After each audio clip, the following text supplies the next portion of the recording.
Baik, Assalamualaikum warahmatullahi wabarakatuh. Selamat pagi teman-teman. Ini saya akan memaparkan tentang studi kasus mengenai contoh kasus pembangunan pendidikan pembangunan politik, yaitu kasus P3 Pinrang Gelar Pendidikan Politik dan Persiapkan Kader Sambut Tahun Politik 2024.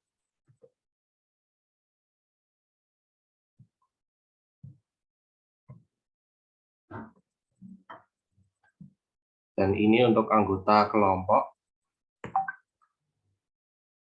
Kemudian untuk agen dalam pendidikan politik kali ini yaitu Ketua DPC P3 Kabupaten Pinrang. Untuk sasarannya siapa? Sasarannya yaitu yang pertama adalah kader, yang kedua adalah masyarakat.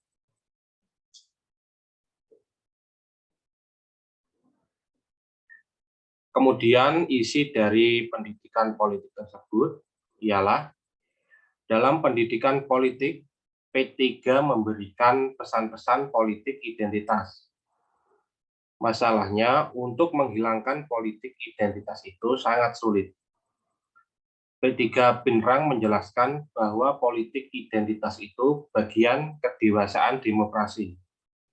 Akan tetapi tidak boleh lebih mendalam karena bisa memecah belah persatuan dan kesatuan. Politik identitas pada prinsipnya sah-sah saja, namun tidak ditarik lebih dalam karena bisa picu perpecahan persatuan. Oleh karena itu, melalui literasi pendidikan politik, P3 Pinrang berharap dapat meminimalisasi politik identitas.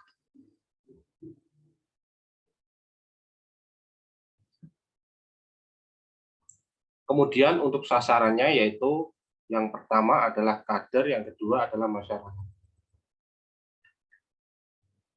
Kemudian modusnya yaitu Partai Persatuan Pembangunan atau P3 Kabupaten Pinrang melaksanakan pendidikan politik melalui sekolah politik guna memberikan pemahaman kepada kader bagaimana menghadapi kontestasi politik. Strategi yang digunakan yaitu dengan pengembangan SDM dengan dibarengi akhlak, moralitas, dan karakter. Harapannya, para kader nantinya bisa memberikan contoh pemimpin yang mempunyai moral dan karakter yang patut dicontoh. Strategi lain, rencana ke depan sekolah politik akan terbuka untuk publik. Tujuannya untuk memberikan pendidikan politik kepada masyarakat sehingga masyarakat memahami akan pentingnya politik. Berikut untuk tujuan dari pendidikan politik tersebut. Pendidikan politik ini sangat penting guna memberikan pemahaman terkait kepada kader bagaimana menghadapi kontestasi politik. Politik itu adalah satu pilar demokrasi, sehingga penting diadakan sekolah politik karena menambah wawasan. Sekian, terima kasih PowerPoint dari saya, dari teman-teman. Apakah ada pertanyaan? Dipersilahkan. Mohon izin bertanya, Mas. Ya, silakan Mbak Vina. Tadi pada modus kan dijelaskan bahwasanya salah satu sasaran pada P3 ini kan diadakannya sekolah politik yang terbuka untuk publik. Nah, kemudian kelebihan apa yang didapatkan dengan adanya sekolah politik tersebut, Mas? Terima kasih. Baik, terima kasih atas pertanyaannya. Saya akan menjawab pertanyaan dari Mbak Vina. Pertanyaannya tadi yaitu, tadi kan dijelaskan bahwa salah satu sasarannya yaitu diadakan sekolah politik yang terbuka untuk publik. Kemudian kelebihan apa yang didapatkan dengan adanya sekolah politik tersebut? Jawaban dari saya yaitu Kelebihan dari praktek pendidikan politik ini adalah dapat membentuk masyarakat yang mandiri dan kritis, kemudian mendorong masyarakat yang sadar politik, serta meminimalkan konflik di tengah masyarakat. Berikut jawaban dari saya, Mbak Vina. Baik, berarti bisa saya simpulkan bahwa dengan adanya sekolah politik ini dapat melatih warga negara agar meningkatkan partisipasi politiknya, begitu ya Mas Erian? Ya, betul sekali Mbak Vina. Apakah Baik, ada terima kasih. tanggapan lagi? Sudah cukup Mas Erian, terima kasih. Baik, terima kasih Mbak Vina. Apakah ada pertanyaan lagi? Saya izin bertanya. Ya, silakan Mbak Yusna. Tadi di PPT sudah dijelaskan bahwa ada kekurangan dan kelebihan dari praktek pendidikan politik. Lalu apakah ada pengaruh politik dalam pendidikan? Terima kasih. Baik, terima kasih Mbak Yusna atas pertanyaannya. Jawaban dari pertanyaan Mbak Yusna yaitu mengenai apakah ada pengaruh politik dalam bidang pendidikan. Jawaban dari saya yaitu ada 5 pengaruh politik terhadap pendidikan, yaitu yang pertama, politik berpengaruh pada aktivitas pendidikan dalam penciptaan nilai-nilai dan harapan-harapan warga negara seperti apa yang dibutuhkan oleh negara. Kemudian yang kedua, politik berpengaruh pada anggaran pendidikan.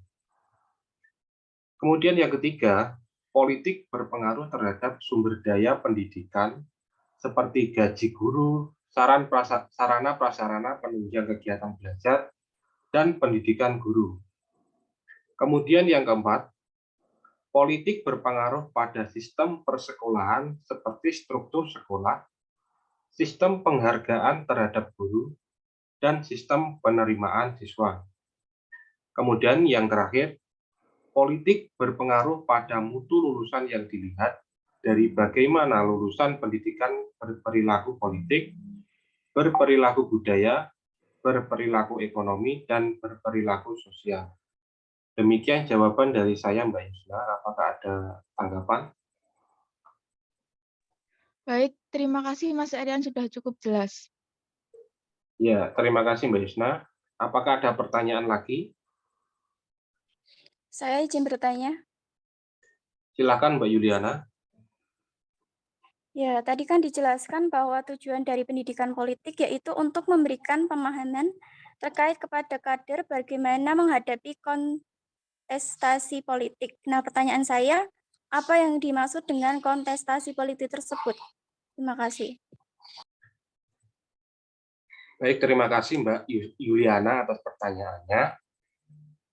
Jawaban dari saya yaitu mengenai kontestasi politik bermakna kontroversi atau perdebatan sistem untuk memperebutkan dukungan rakyat. Jadi, sebagai kader dalam pencalonan, harus pandai-pandai dalam menghadapi kontestasi politik yang hubungannya dengan kepercayaan rakyat. Sekian jawaban dari saya, Mbak Yuliana. Apakah ada tanggapan? Sudah cukup, Mas. Terima kasih. Baik, terima kasih. Apakah ada pertanyaan lain? Saya, Mas, izin bertanya. Tadi Ya, kan silakan, dijelaskan mengenai strategi politik. Nah, bisa diberikan contoh strategi pendidikan politik untuk peningkatan partisipasi politik di kalangan mahasiswa, Mas? Baik, pertanyaannya yaitu contoh strategi pendidikan politik untuk peningkatan partisipasi politik di kalangan mahasiswa. Jawabannya yaitu strategi atau cara untuk meningkatkan partisipasi politik mahasiswa, misalnya dalam pemilu presiden BEM FKIP UNS, melalui pendidikan politik yaitu dengan memberikan sosialisasi atau kampanye dialogis atau melalui debat presiden dan orasi langsung oleh masing-masing capres BEM FKIP. Inti dari acara tersebut yaitu dengan memberikan pemahaman terkait pentingnya mencoblos bagi mahasiswa, kemudian memberikan pemahaman terkait manfaat apa yang diperoleh mahasiswa dari pencoblosan tersebut, serta ajang untuk saling berdiskusi mengenai berbagai permasalahan di FKIP dan solusi apa yang ditawarkan. Sekian jawaban dari saya, Mbak Ratna. Apakah ada tanggapan? Baik, sudah cukup, Mas. Terima kasih atas jawabannya. Baik, saya kira sudah cukup pemaparan dari saya dan sudah ada beberapa penanya yang sudah saya jawab. Sekian pemaparan dari saya. Apabila ada kurang, saya mohon maaf. Wassalamualaikum warahmatullahi wabarakatuh. Waalaikumsalam. Waalaikumsalam.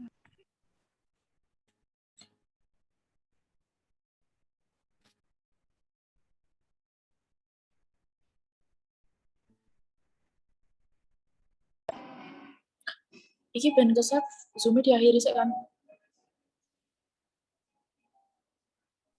Wis lek iki lek. Wis sih. Wis langsung diakhiri wae ben langsung ke-save. Soalnya nek rung diakhiri rung ke-save. Wis tak akhiri udah tak tutup. Iki tak Ora mesti akhiri. Akhirnya Zoom ini. diakhiri. Ya. Oke, thank you ya, Kak. Akhir ini. Wah.